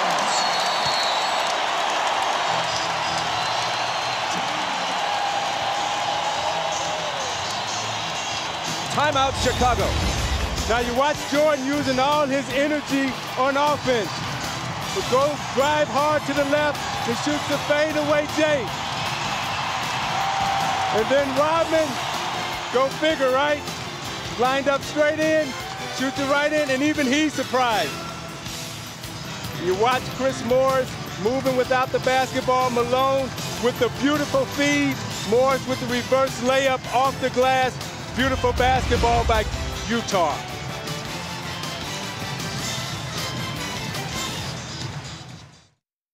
Ahmad Rashad back at the Delta Center. Now the strategy on Scottie Pippen, they had him in the back. They were putting ice on his back and electrical stimulation for pain relief, and they were trying to bide their time up until the 10-minute mark to bring him back out and see if he could play the last 10 minutes of the game. As you can see, he's back. He's on the floor. We just have to see how it goes. Bob? Ahmad thanks. Michael Jordan's first rest of the second half, and you'd have to guess it will be brief. Utah right now has got to force Phil Jackson's hand. They got to stop him, and they've got to get some scores to make him come back and not get his normal rest. Kukoc spins to the hoop and misses the bank. Bushler chases it down. They got a new shot clock. I didn't see that ball hit the rim. Kukoc out of the corner. That one's short. And Malone grabs the rebound. And he asked for a 20-second timeout because he was in danger of toppling out of bounds. I think what you're going to see right now with Chicago is Tony Kukoc is going to try to put the pressure defensively on Karl Malone. Isaiah, he's a first-team defensive player, but he's used to playing around the basket. Kukoc can beat him with his speed, and let's see if he tries to break him down out on the perimeter. Stockton now is back into the game after that 20-second timeout, so he too has had back problems. He's back in now for the finish. Karl Malone tonight, 25 points, yes, but 10 rebounds and 6 assists. And we still have 9:16 remaining.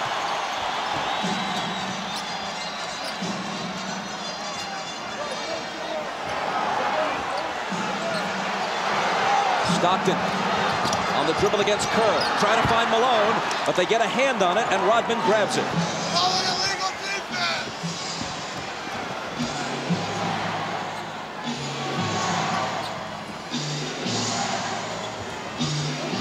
Kukoc, a 3 would tie it. 4 seconds to shoot. Stockton knocked it away from Kerr. Malone tumbles. Should be a 24-second violation since no one had established clear possession of that loose ball, and that is what's called. How about Karl Malone going for this loose ball? Now, John Stockton normally will come up with this ball. You can see he can't bend over with that back, but Karl Malone with a great hustle play that gives his team that opportunity now for the loose ball on the 24-second shot clock violation. Michael is at the scorer's table. He's coming back. The next time play stops. Remember now they like to go to Anderson in the post on Bushler.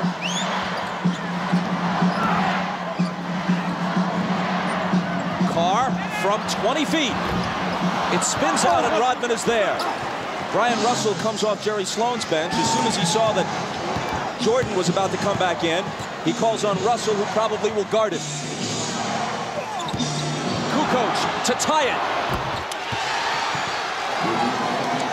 There was a great screen by Steve Kerr to open up Tony Kukoc, sacrificed his body, took on the bigger Malone, so Kukoc can nail the 3. 15 for Tony. Utah's got to get some movement. Morris to a cutting Anderson, who was bumped. The basket may count. It does.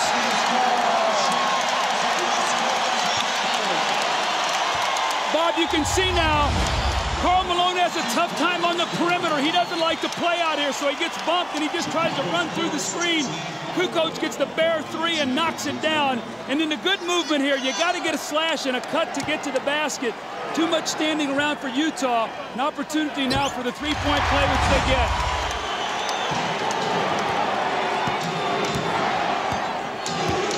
Jordan back in, takes the pass from Pippen.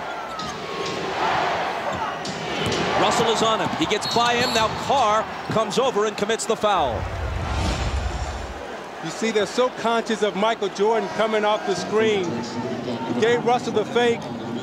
Then he came baseline, and watch as he braces himself to absorb the contact, knows that he's going to get fouled. He's going to go to the line. Watch Jordan at the end of this game, the last 7 minutes, Doug, attacking the basket, trying to get to the foul line. See, Michael is too good at finishing, though. You can't give him that baseline drive because he's going to get a foul. Isaiah, you got to push him back to the middle where you can help.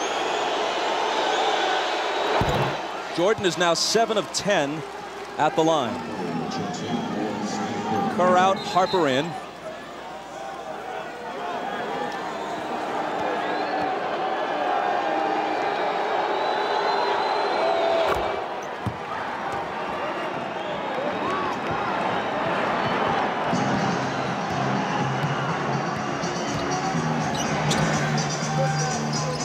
Hornacek guarded by Jordan. Malone over Dennis. Rebound Pippen. Hornacek slapping at it. Scotty just hobbling around. The foul is on Antoine Carr, and that's his fourth. Utah has gotten very stagnant here right now, Isaiah. They've really bogged down and really started in the third quarter. The free throw line kept them in it, but right now they're really struggling scoring. And this was Chicago's defense has been dominant against Utah in the fourth quarter.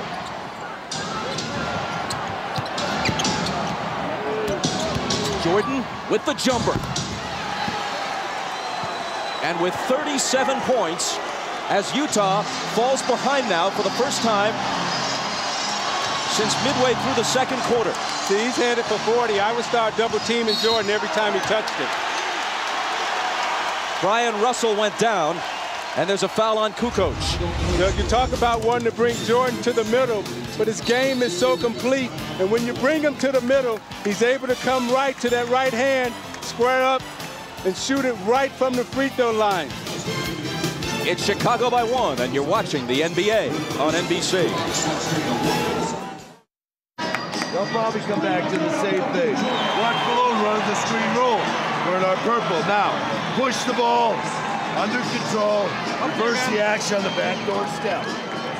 Motion, twirl. Welcome back to the Delta Center. I'm Jim Gray. Jerry Sloan during this timeout told his team we can't keep playing this stagnant offense and walking the ball up the court. We need some cutters. He wants to push the ball, try and get some fast break opportunities off the rebounds. Wants them to set some picks and run off the picks, create some movement in the offense. Bob? Jim, thanks. If Jerry Sloan wants fast break points, they have to turn to John Stockton right now to push the tempo. And thus far, he's only attempted 4 field goals, 5 points, 4 assists, and 3 turnovers. Stockton has to come through.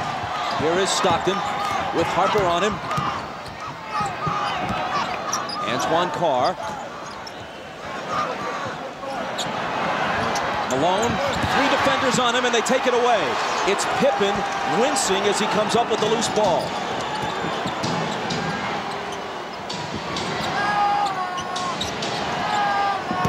Jordan over Hornacek. Short. A whistle underneath from Danny Crawford. Stay right here. Loose ball foul on Utah. See, Malone's catching the ball in the post. He's getting double and triple team right now. He's got to be a passer out of this post. You see Pippen there knock the ball away from him. But if there are 3 guys on him and you space the floor, somebody's got to be open. And Doug, what Chicago is saying right now, we're not going to let Karl Malone beat us. Someone else is going to have to step up and beat us tonight. Pippen, who can barely move, throws it in. In almost any other situation, he couldn't possibly be playing. Regular season, never. Even earlier in the playoffs, he'd probably be sitting. Jordan again. And Stockton pulls it down. That's where they got to push it, get something quickly. Underneath to Carl, and he was fouled.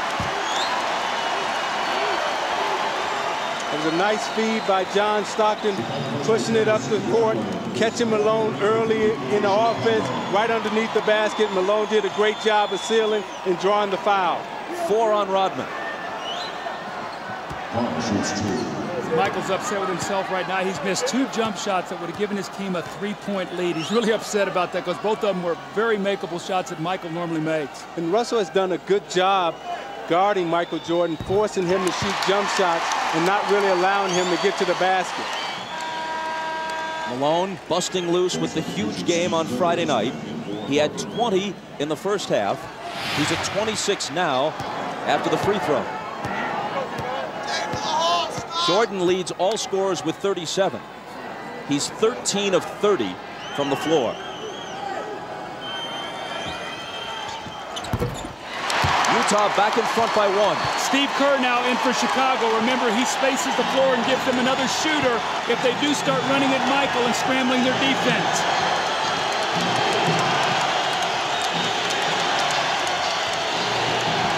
Michael again. Russell takes it down. Stockton has a little daylight, and Utah has a 3-point lead. Transition basketball again. The little screen by Malone, and he hits the open jump shot. Kukoc. Kerr. Pippen in the lane. Connects on the turnaround, playing through clenched teeth.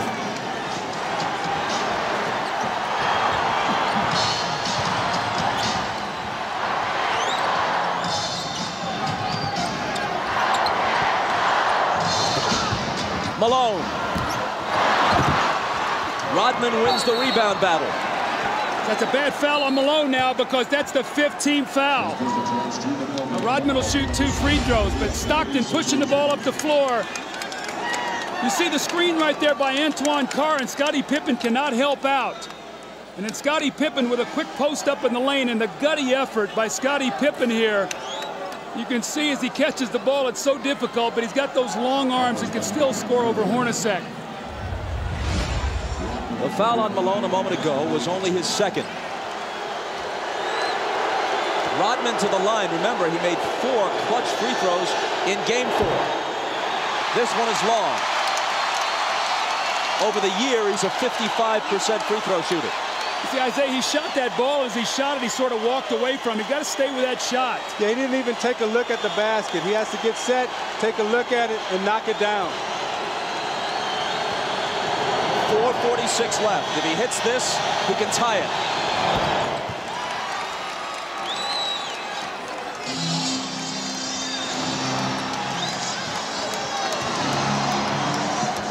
Stockton glancing at the clock as he comes across. 4.5 minutes for Utah to end its season or prolong it. Stockton, 5 seconds to shoot. It's Hornacek. Malone. They'll bring it back out. The jumper by Carl. Utah back in front. Great patience. Offensive rebound, kick it out, and Hornacek got it right back to him. Malone has 29.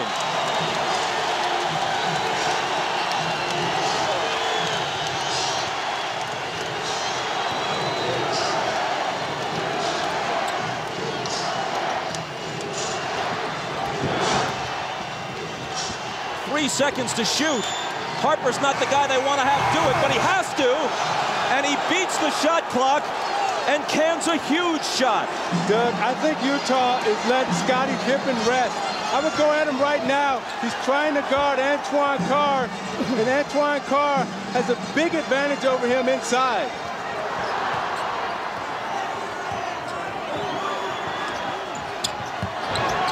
Russell. Driving against Rodman. Contact and a foul. Kukoc was also there, and they call it on Kukoc's 3rd. Now you watch Harper as he takes this shot. Does he get it off in time? I don't know. That's a tough call. Well, you know what? If they miss that call, it's a 5-point swing in missed calls on shot clock situations. They took a Howard Isley 3 away wrongly in the first half. This one was even closer, but it appeared that Harper may have been just a fraction of a second behind the shot clock. Harper's basket counted. This one by Isley, which should have counted, did not.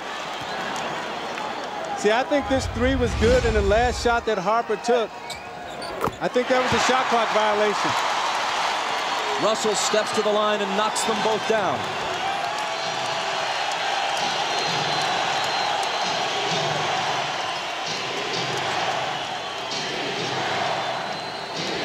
Stockton on Harper, out to MJ for 3. It's short.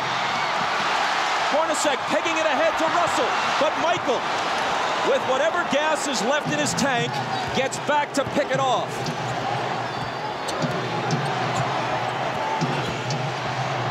Rodman, offensive foul on Dennis. And that's 5. Now, Isaiah, that's what you're talking about. Jumping out off that screen and make Michael Jordan be a passer. Throw it to Rodman, who can't finish. And you saw Jordan right there complaining, saying Rodman needs to have a chance to come down. I thought it was a questionable call. When you look at this play, you watch Jordan come off the screen and he's double teamed, and as an offensive player, you're allowed to establish position and come down. It's a tough call right there.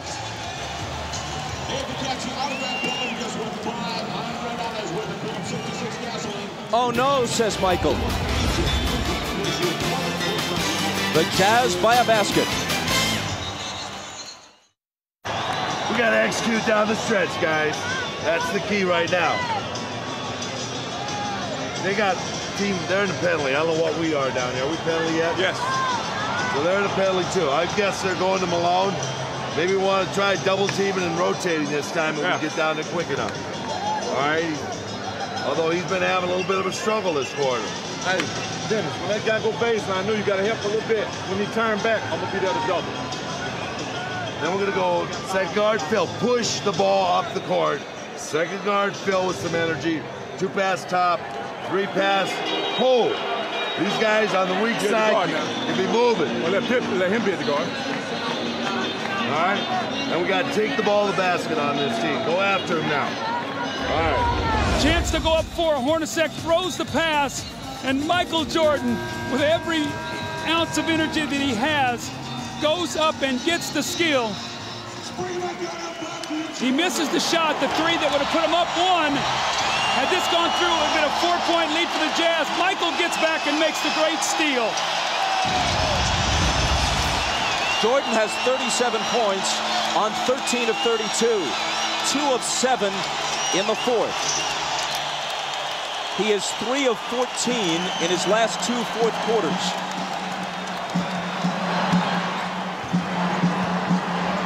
Even Superman apparently gets tired. Malone, lots of room. Got it! That's their pet play. Malone goes over like he's going to the post and screens for Stockton, and he rolls out and hits the huge jump shot.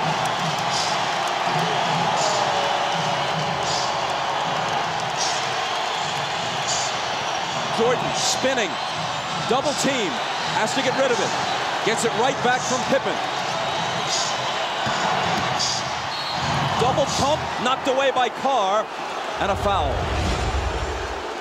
Isaiah, normally on this play, Malone goes to the post. This time he goes and screens so Stockton can get to the middle of the floor. A mix-up, they trap, no one rotates, and Malone buries the shot. Now on this defensive possession, Hornacek, I thought, should have run at Michael Jordan and made him pass the ball back to Scottie Pippen. You got to take the ball out of Jordan's hands right now and make Harper or Pippen beat you from the perimeter. Jordan's 9 of 12 now at the stripe. Now you look at the job that Russell is doing against Jordan. He's keeping him out on the perimeter, not allowing him to come into the post. He hits them both, making it a 2-point game with exactly 2 minutes to play.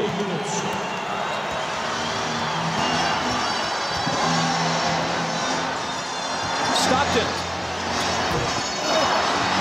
Russell with a huge rebound. Tried to throw it off Rodman's leg as he was walking a tightrope and couldn't do it. Chicago back looking to tie.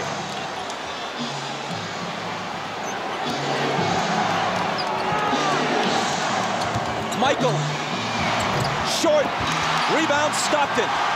The jumpers come up short when fatigue is a factor. It's true of anyone, even the best of them.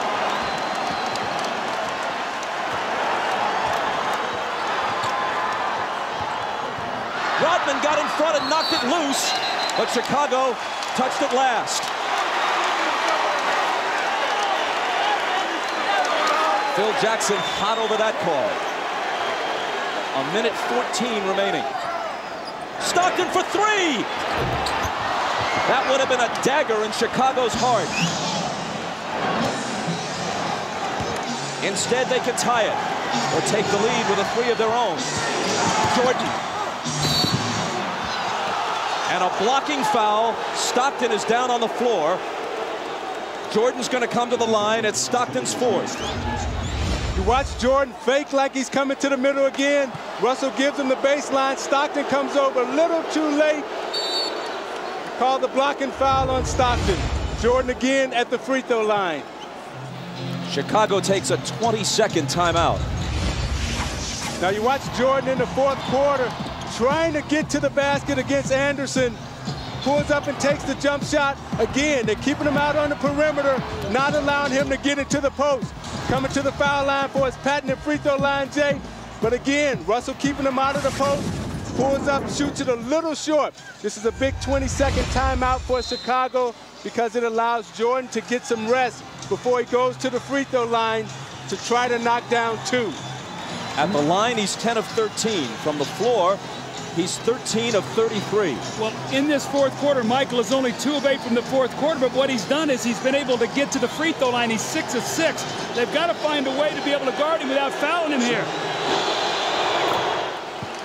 He cuts it to 1. Phil Jackson has told the Bulls during the last couple of timeouts, let's try to take it to the rack, go to the basket, not look for the perimeter shot.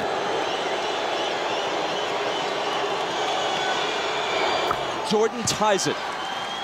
Maybe the 20-second timeout was, as much as anything, just to give him a breather to gather himself for the crucial free throws. 50 seconds. Malone. Cross-court Stockton, a three. It's there!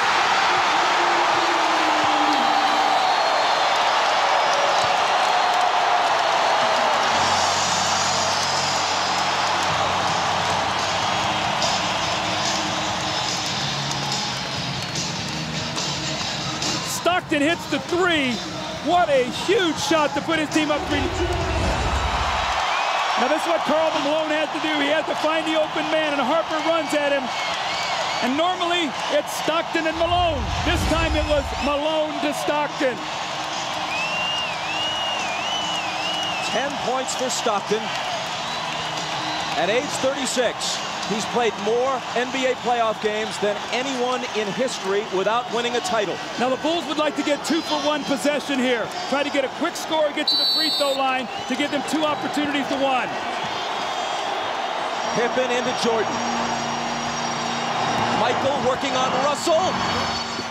Brings them to within 1. They scored within 4 seconds there. That's how quickly that changes now. Now it puts the pressure on the Jazz to score once again. Jordan with 43. Malone is doubled. They swat at it and steal it. Here comes Chicago. 17 seconds. 17 seconds from Game 7 or from championship number 6. Jordan open. Chicago with the lead. Timeout, Utah. 5.2 seconds left. Michael Jordan running on fumes with 45 points. At the end of the game, you got to get it out of his hands. He's beat you so many times. You watch Jordan play, Doug, and you know that at the end of the game, he's a killer. This was really the play that hurt Isaiah because they scored so quickly. Michael got in there and scored within 4 seconds. And what happened was Michael doubled back. You're going to see he's in the play. Michael never clears, so Malone doesn't see him. He comes from the blind side and strips him. So 3 crucial plays here by Michael Jordan now. as he gets Brian Russell with a quick crossover. Look at Brian Russell slips, and Michael pulls up and buries the shot to give him a 1-point lead. That may have been, who knows what will unfold in the next several months, but that may have been the last shot Michael Jordan will ever take in the NBA. If that's the last image of Michael Jordan, how magnificent is it? Nothing down the sideline. He throws it in. You got to get right back to it. Like this, we give him the lane to keep it to the basket. Now you know he'll curl, and the other guy will go in, and they'll set a pick on him and bring him off here. Harper, got that? Yo. He'll go, Stockton will go in, and he'll come back like that to get the ball. Like Houston last year on that last shot.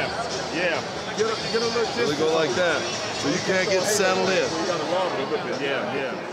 Do we want to delay a game? No, Play, all right. no, they expect them to do that. Fake it, delay, but don't do it. Let's go, man. If they score, there's a game 7. If they don't, for the second straight year, they go out in 6. Stockton, Harper's on him. Behind the screen, Harper got a piece of it. It comes off. The Chicago Bulls have won their 6th NBA championship, and it's their 2nd three-peat.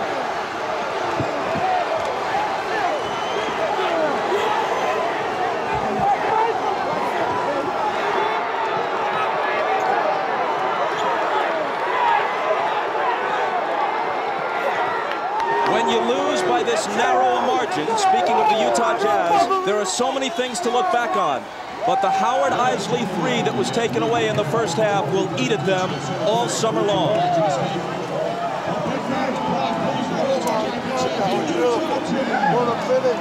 Jackson and Jordan, perhaps for the last time.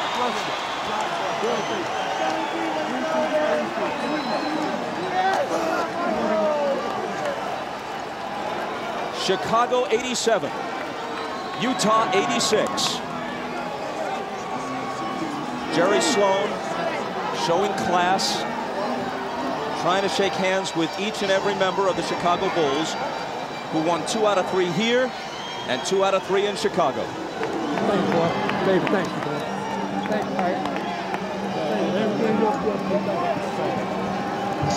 Statistically, especially in terms of shooting percentage, Michael Jordan has had better games. But when you consider at age 35, the games he's played this year, the grinding minutes he's played, and Scottie Pippen being all but incapacitated tonight, and the fact that they're on the road, and the fact that the odds would shift to Utah's favor for a Game 7, yes, MJ rose again.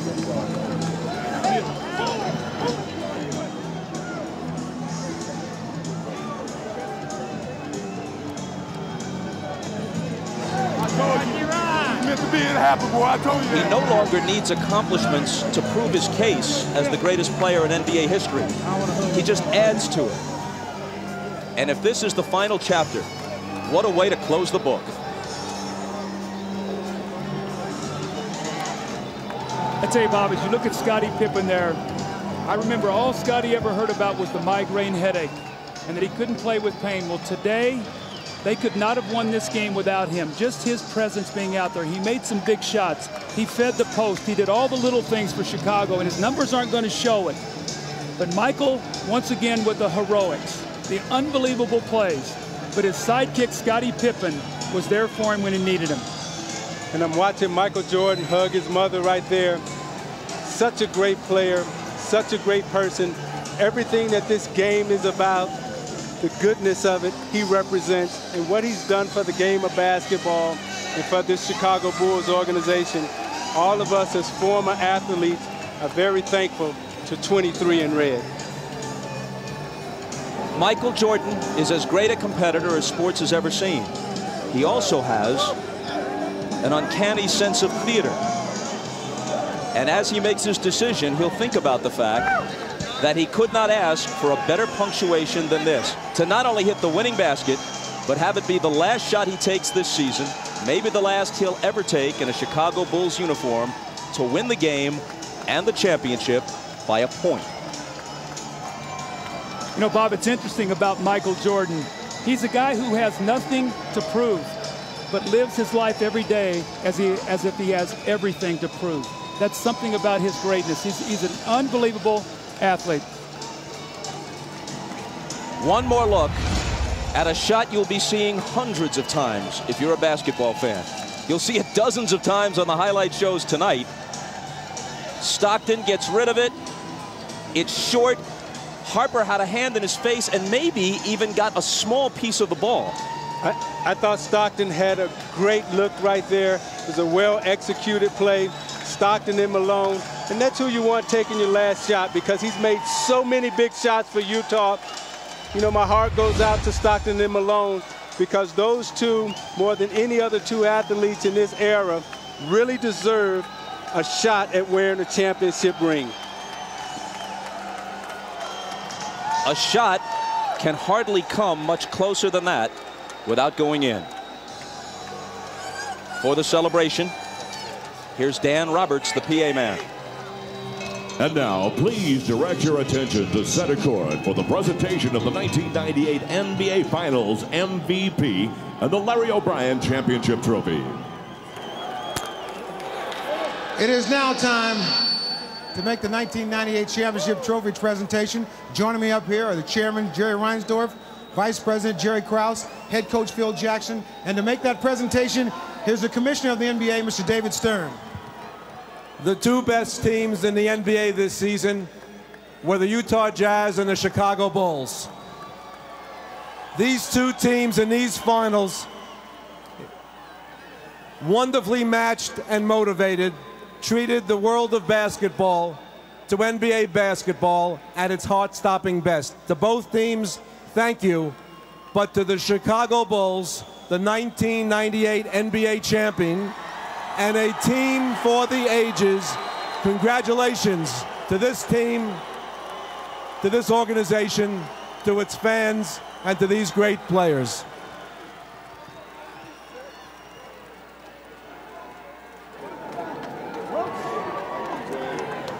All right, Mr. Reinsdorf. Chicago Bulls fans all over the world would like to know, are you going to do everything you can possible to bring these guys back here to try to do this all over again? Well, let me first, Ahmad, say that on behalf of millions of Bulls fans all around the world, it's an honor to accept this trophy.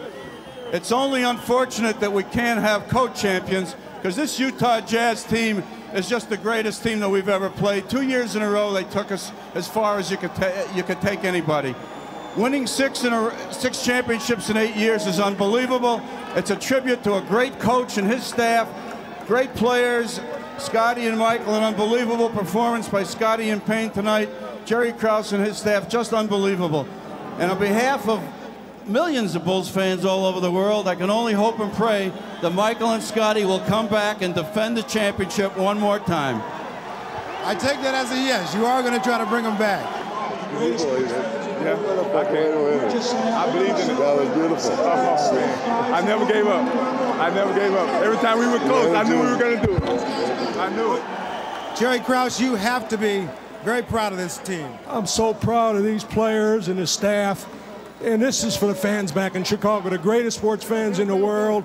And we're just so happy. We're going to celebrate safe, guys, and we'll be home tomorrow morning. All right, Jerry, let me ask you, you do everything you can to bring these guys back. Well, you know, tonight all I want to do is celebrate and have fun, and we're going to talk later on. But this is a great occasion. And what Jerry said about the Utah club, Jerry Sloan and Scotty Layden are special people, and this is just a great organization.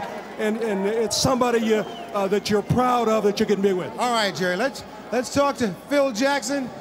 Yes, I'm on. Once again, another journey to the top of the mountain.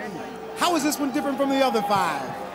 Well, Ahmad, we had to fight our way through this one. This is a real struggle for us this year against overwhelming odds. Maybe not as talented as the last 2 years, but they had a great heart. Hearts of a champion, as Michael has said, and they won it. All right, you will celebrate tonight. Are you going to come back? Gee, that's a great question, Ahmad. I'll dodge that one right now. Thanks. All right, Phil. All right, once again, it is now time for the 1998 NBA Finals Most Valuable Player Award. And once again, Here's the Commissioner, David Stern. Big surprise. 6 championships, 6 MVPs. Michael Jordan, get over here. You grace us with your presence. You've contributed mightily to our league. And tonight you gave one of the singular performances in the history of the NBA Finals. Thank you and congratulations, 1998 NBA Finals MVP, Michael Jordan.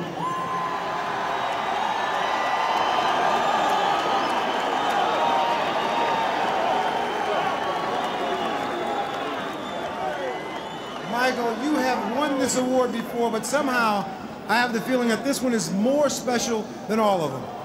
Well, let me say hello to my wife and my kids at home, because they desperately wanted to come. I didn't want them to come here today because I wanted to focus on the game, but I wish they were here to help me celebrate. I know they're there cheering, and I can't wait to get home. But to the Utah fans, you guys are a tough bunch to play in front of. You guys came out with a lot of loyalty and respect for your team.